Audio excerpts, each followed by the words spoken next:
If you're wondering what it takes to create your best year ever, I want to share my 7-step planning process with you that helps me create an effective and actionable strategy for going after the life I want. Good morning, good life. Welcome back to Amy TV, where we come together to help you go after the life you want. Well, it's that time of year where we are just fed up with the last 12 months and have so much hope for success in the next 12 months. But as you and I both know, which is why we are here today, hope isn't enough. Hope starts to dwindle when we can't keep up with our resolutions. Not making good on our resolutions means that we don't reach our goals, and then we are just counting down the minutes until the ball drops so we can move on again. Well, the good news is we can stop that vicious cycle by actually having an actionable plan, something that gives us a step to take so that we are always moving forward. Hit the like button below if you can relate to irrelevant and incomplete resolutions and goals, and if you are ready to make a change this year. So here's what's going to happen. I am going to walk you through my 7-step process that I go through at the end of every year. It helps me to assess what has happened, what I did get done in the last year, and what I would like to see happen in the future. It's very actionable and it holds me accountable for going after the life I want, not just creating arbitrary goals that I forget about just a couple of hours after I write them. After that, I want to tell you about how you can go the extra mile for your goals and set resolutions that will actually help you hit them. If you're watching this video before you actually sit down to do your annual planning, that's okay. Make sure you bookmark this video, maybe even save it to your favorites playlist so you can come back to it later, but watch it all the way through first so you know what you need to get ready to plan for. To help us through this process, I will be using the Good Morning Good Life 12-month planner. Details about that in the description below, but if you do not have a planner, no big deal. Just pull out your favorite notebook, your bullet journal, a scrap of paper, whatever works for you. The first step is to know where you're going to focus your goal setting efforts. There are so many different aspects of our lives that we want to improve. There are actually 7 key areas for going after the life you want. As you can see in the planner, those areas are health, mindset, career, relationships, wealth, spirituality, and your legacy. You may see one that jumps out at you right away that you know is the key area of focus for you in the next 12 months, or you might go through and just give each of these categories a score on a scale of 1 to 10, 1 being needs a lot of work, 10 being that you're absolutely crushing it, and then choosing the one that seems to have the worst score as the area you should keep your focus. Regardless of how you decide what the key area is, we are going to circle it. Now, it doesn't mean that each of these other areas isn't going to have goals as well, but what's very important is that we stay very focused. And in order to do that, the other goals are going to be relevant to the key area we need the most work in. Don't worry, this will all make sense as we go along. So for the sake of example, let's say that your key area of focus for your main goal for the next year is wealth. We're going to circle that. It has been decided. Your annual goal spread here has a big circle around your main focus. So we know that our number 1 goal for the year is going to be in the wealth category in this example. That's a big first step. Congratulations. Moving on to the second step, we now need to come up with a goal, the big thing that is going to make a huge difference in your life, even if it's actually a small move. What is the big goal of the year in this category? In order to figure that out, we need to use the SMART method. It needs to be specific, measurable, attainable, relevant, and time-bound.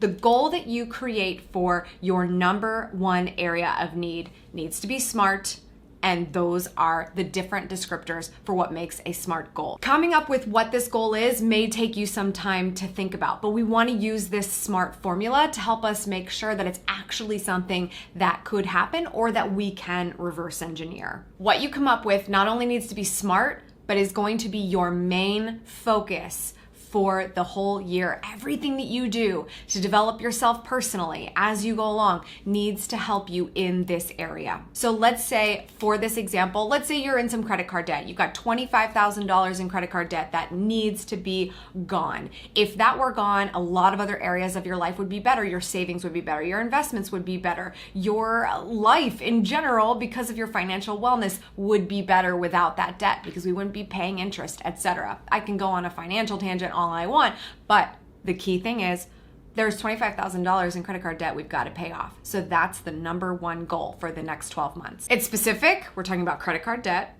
It's measurable. It's $25,000. Hopefully that's the max amount and you don't have more than that, but that may be the number that you pick for whatever reason. It's measurable. It's attainable because we're going to make it attainable by making some changes. It's relevant because your financial wellness affects many different things in your life. I'm sure you can name a few.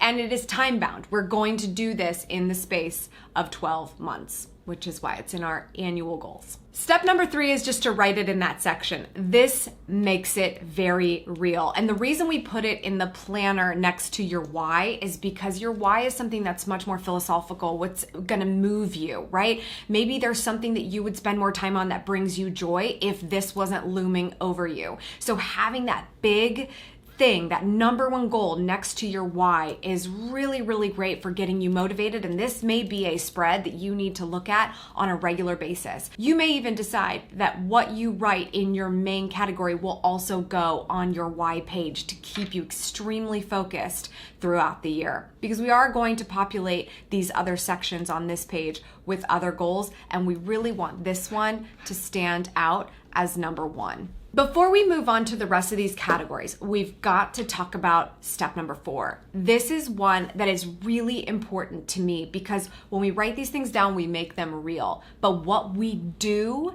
and the methodologies that we adopt for ourselves, our personal ethics and morals of how we move forward in our life to make these dreams come true, are what make moves. So step number 4 is to come up with your boss move. This move, this decision, this way of being is going to be something that swings the odds significantly in your favor when it comes to achieving this goal. So when thinking about you're trying to get rid of credit card debt, you're trying to get better financial wellness, what is something small, but something that you can say to yourself almost like an affirmation or a mantra that would convince you to stay on the right path?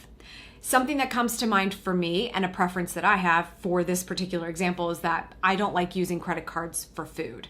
Even when credit cards have really great points and advantages for dining out at certain places, I really struggle to use credit cards for food because in my mind, you're eating it, it's going away immediately. So it's like the prospect of maybe paying interest on something that you ate just like is weird to me. So maybe a boss move that you decide is I never use credit cards for food. This helps you stay in budget when you grocery shop. This helps you stay in budget when you eat out, things like that. That's one example of a boss move you could make. Another boss move could be I only use credit cards for emergencies. Maybe you're worried that you won't pay this off because you'll keep using your card. And so a significant decision would be, I cannot use these cards unless for an emergency, a real emergency. Flat tire, I've got to replace it on my car, or something happens with a bill that needs to get paid immediately, or I'm going to get into a lot of trouble. Emergencies only, not an emergency gift for someone or things that are not actually emergencies. Another example of a boss move could just be putting your credit cards in the freezer and not being able to use them. It's completely up to you. It can be very actionable. It can be a mantra. It can be whatever makes the most sense for you from an accountability standpoint. What are you going to do to make that move? I actually like to write this with all of my annual goals. It kind of just gets this special white space at the bottom. So let's put our boss move down here. I never use credit cards for food. Period. Boss move. Okay, step number 5 is to brainstorm the rest of your annual goals for the different areas of going after the life you want that are critical. Now, this is where the R in SMART is much more specific. When we are coming up with our SMART goals for these categories, they need to be relevant to your number one goal. So whatever you choose, not only does it need to be specific and measurable, attainable, relevant, and time-bound, but it has to in some way help and not inhibit your number one goal. So if you, for instance, said, I want to go on a health retreat and therefore I would have to spend $5,000 I don't have, and I would have to put that on a credit card, but that would be a really great health goal that inhibits your wealth goal. So we cannot allow that to be the case this year. Sorry about you. For health, probably best we don't eat out as much anyway, and it's gonna help our credit card debt if we don't. So we're gonna make this one budget no more than $75 per month for eating out. Specific, measurable, attainable, if you stay focused, relevant, especially if the number one goal, and timely. Now I'm just gonna fill the rest of these in with good examples.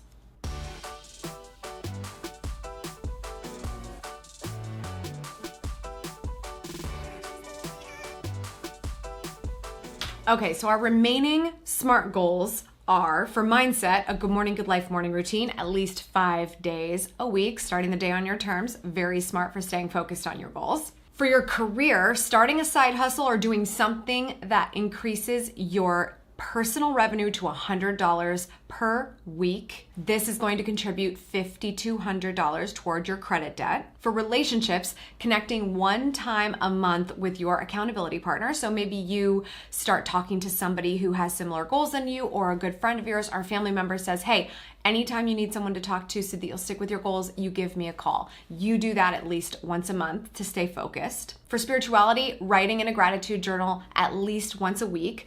I made this a lot more attainable because sometimes we forget about our gratitude journals, but if there's something I know about saving money, it's being grateful for what we have. And the more often you do it, at minimum once a week, the more likely that you will be appreciative and stick with your goals. And finally, legacy. Donate $25 per month to your favorite charity. You might be asking yourself, how does this help? Why wouldn't I just put that $25 toward my own charity? Why wouldn't I just pay my debt down? Listen, sometimes when we see the bigger picture and we get some perspective and we give to causes who need more than we do, we get even more focused and achieve our goals faster than you think. So if you are generous and you are on your way to paying down your debt or have completely paid off your debt, you'll notice that this continues to send you on an upward trajectory throughout your life. Okay, so now we have our annual goals, which is really exciting. In step number 6, we need to define our quarterly milestones. I like to just go to the back of the planner where we have some notes section to write these down. Very easily accessible. It's great to see your annual goals. It's exciting. But what's even better is being able to feel like you can actually achieve them by giving yourself smaller pieces to take a bite of, which is why I love defining my quarterly milestones. Typically, in the first quarter of the year, I like to rewrite my goals, but I don't rewrite my annual goals. I rewrite just the step that's ahead of me. So where do I need to be 3 months from now to be on track for 12 months from now? So here we're going to write down what our quarter 1 milestone goals are. You can decide at the beginning of the year to write out all 4 quarters of the year of what your goals would be. If it's a math problem, it tends to be a lot easier to figure out. But in this situation, we're just going to write quarter 1, and then we're going to talk about what it means to define the rest of them later in the year. Okay, so based on what our annual goals are, this is where we need to be after 3 months. Our wealth situation needs to be that we only have $18,750 left of our debt to knock out. That means we are a quarter of a way through that. For health, we only spent $225 max on eating takeout for the quarter. For mindset, we logged 63 morning routines, about 63, I think is what I counted for the first quarter of the year. For your career, you have set aside $1,200 in side hustle money and therefore paid that much down on your credit card debt. For your relationships, you've had 3 total touch points so far, if not more, with your accountability partner. In spirituality, you have 13 journal entries in your gratitude journal. And for legacy, you've donated $75 to your favorite charity. Seeing that these are the things that need to be done in 3 months' time makes it possible for you to see what's got to be done in 6, and then 9, and then the whole year happens. If we hit every one of these goals after a year, amazing. But if we got closer to the big one because we made a few of these happen and did as well as we possibly could, that's okay too. Like I said, you're more than welcome to go on and write Q2, Q3, Q4. In my situation, I typically just write Q1, but the biggest thing here is we also need to reverse engineer when we're gonna spend time with this information. And that is step number 7, scheduling your success. Don't just let this information or exercise live in an unused planner or a piece of paper that you never look at again. That will get us back to where we are right now, okay? We're not doing that. After I write my annual goals and my Q1 milestones, I schedule my touch points for the rest of the year. If you're doing your annual planning around the end or the beginning of a year, you're also defining your first milestones. This means that your Q1 check-in is going to be at the end of March, so you need to mark that on the calendar. Maybe it's a couple of hours. I like to mark 2 hours off just to make sure that I can have a good amount of time with all the information. You'll define your Q2 goals at that point, and your Q2 checkpoint will be scheduled for the end of June. Q3 checkpoint will be at the end of September.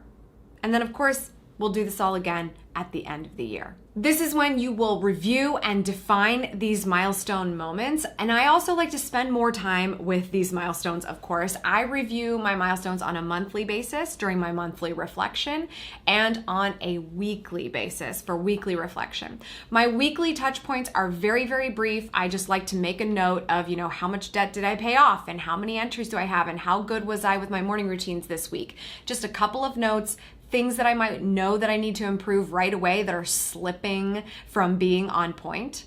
I'll spend a little bit more time on a monthly basis because I'm reviewing a lot of goals at that point, not only my own personal goals, but my business goals as well. So I'll spend about an hour every month to make sure we're on point so that we get to the quarterly checkpoint and see how far we're going.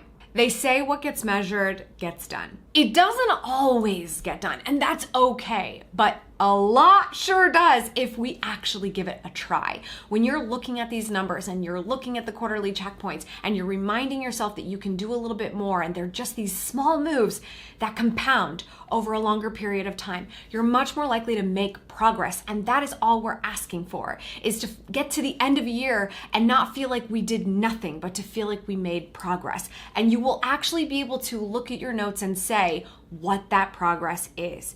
If you couldn't get to the 25,000, did you get to 15? Did you get to 20? Would you have done that if you wouldn't have sat down and made a game plan? And how were you with your boss move? How much did you stick with it?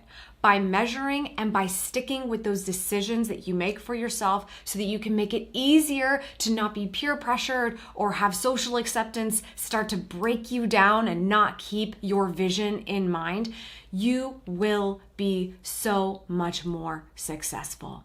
This is the process I go through every single year. My thing is that if I can make it a math problem, not because I like math, but because math is measurable. Math is easy. Just divide it by 4. Those are my milestones. I got it. It's clear to me. And now all I have to do is do everything in my power to hit that milestone to make the goal possible. That's what I think is so fun about this, is that it may just seem like hard work and a huge mountain unless you plan for the checkpoints in between and how you're going to rehabilitate and train yourself and get more motivated. I wanted to make this really easy for you, so please check out the link in the description for a free printable download of this process. Even if you have the planner, feel free to use it. It might help you stay a little bit more focused if you have other plans for how you use the sections of the planner. Definitely a great thing to use if you don't have the planner, so check that out. And if you want more details about your New Year's resolutions and why they typically fail, I'm talking all about how to crush your New Year's resolutions on Detail Therapy. Check out episode 100. I'll link to that as well. To get your hands on the perfect planner to help you with your goals to go after your best year ever, I will link to that in the description below. And of course, those people who jump on board as we kick off the new year will have an opportunity to join my 30-day Good Morning, Good Life challenge. So if morning routines are on your annual goals, you'll definitely want to join us for that. If you're open to sharing, please leave a comment down below with what your number one goal is going to be this year, or at least what is your number one area of focus? Is it health, mindset, relationships, career, wealth, spirituality, legacy? Which one? Leave it down in the comments below. If you want more details for going after the life you want, check out the blog at gatlu.com. That's GATLUW.com. And while you're there, check out the Gatlu Success System, which will tell you all of the 5 pillars for financial freedom and business success. You can download it totally for free when you join our email list. That's all for today. Thank you so much for tuning in. I appreciate it as always. Remember, subscribe for good vibes, kiss the ones you love, and go after the life you want. Cheers. Who has 2 thumbs and chose the moment the landscapers came to blow the leaves away to film this video? It's measurable, $25K, credit card debt. It's very specific and measurable. I'll say it again.